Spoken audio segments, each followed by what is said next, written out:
Hustle culture is bullshit and it's burnout in disguise. People who promote it believe working harder equals more success. No, it's not that simple. Most people don't lack effort, they lack focus and consistency. Can you repeat and keep going when adversity hits you?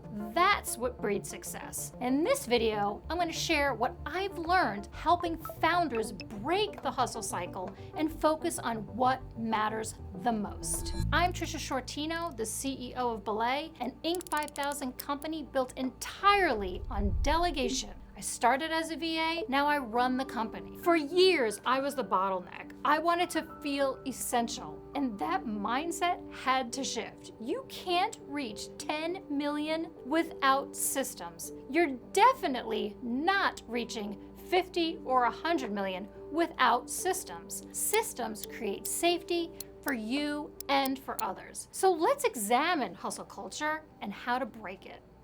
Number one, hustle is not a strategy. I used to believe hustle worked. I used to be the girl answering emails all hours of the night, answering emails during dinner, answering emails at 6 o'clock in the morning, never taking a lunch break and getting up from my desk. I was solving problems at midnight. Things got done, but I wasn't leading, I was reacting. Hustle looks strong, but it also hides a lot of fear. So what do we do instead? We prioritize outcomes over activity. I was half present at a soccer game with my daughters, half scrolling emails, half working when I should have been paying attention to the family, and that's when I got my wake-up call. I was working 24/7, and my daughter's tapping me on the shoulder and saying, "Are you even paying attention to the soccer game?" The truth is, I wasn't. I couldn't stop or feel like I could step away from the business, and I had become a control freak. Number two, share the weight. Real leaders don't carry it all. I decided BELAY was going to have to run without me sometimes. So I got really serious about delegation, and I had to shift my mindset. I had to think it couldn't be about what am I going to do? It had to be who can own this now? And it starts easy. It starts with one little task that you can delegate to an assistant. But eventually,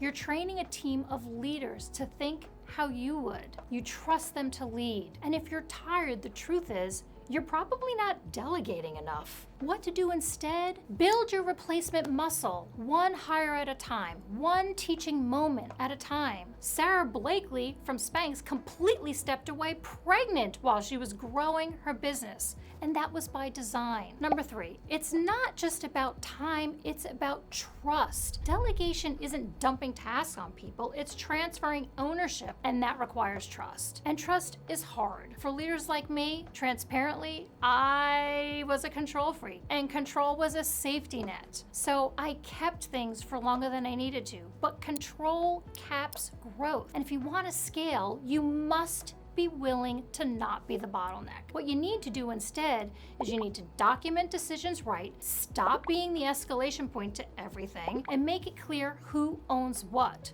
and hold on to that decision. It may feel hard at first, but when I watch leaders handle what I used to, that is the biggest joy for me. That's when I know we have real capacity as a leadership team. Number four, hustle is reactive. Focus is proactive. Feelings do not always equal facts. I have made really big decisions based on everyone's overwhelm, and then I learned that it was like two people. Emotional intelligence means listening to your gut. However, you then have to check it against the data. Leadership is instinct plus insight. So what do we do instead? We've got to ask better questions. What percent feel this way? What does the data say? How many are we actually talking about? At BELAY, we've rushed decisions, then had to reverse them later. Now, we pause, we quantify, then we act. 5. Boundaries are leadership tools. I don't work nights or weekends, and it's non-negotiable. It protects my family and my decision making. I don't jump into escalation. I let my leaders lead. I leave white space on my calendar because strategy needs margin and it does not need to be rushed. So what do we do instead? We build a values-based work week. Mine, it has buffers, it has no meeting zones, it has daily rituals, and that one shift stabilized my clarity and my company. Number 6, you don't need to do it all. You need to do what matters.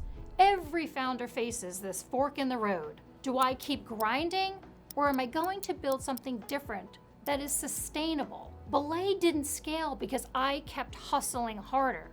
It scaled because I figured out I needed to delegate. When I used to hoard the work, it hindered the team. It slowed the wins. Your team gets stronger when you delegate to them, and you get free. So what do you do instead? Identify your zone of genius, systematize, and delegate the rest. We've all seen leaders burn out by being in the spotlight, and I didn't want to be the smartest person in the room. I wanted to build the smartest team. If you believe there's a better way to grow than hustling, you're absolutely right. Check out my video on how to delegate well, or download my ebook, Delegate to Elevate. It'll help you decide what to hand off, how to train, and how to lead freely.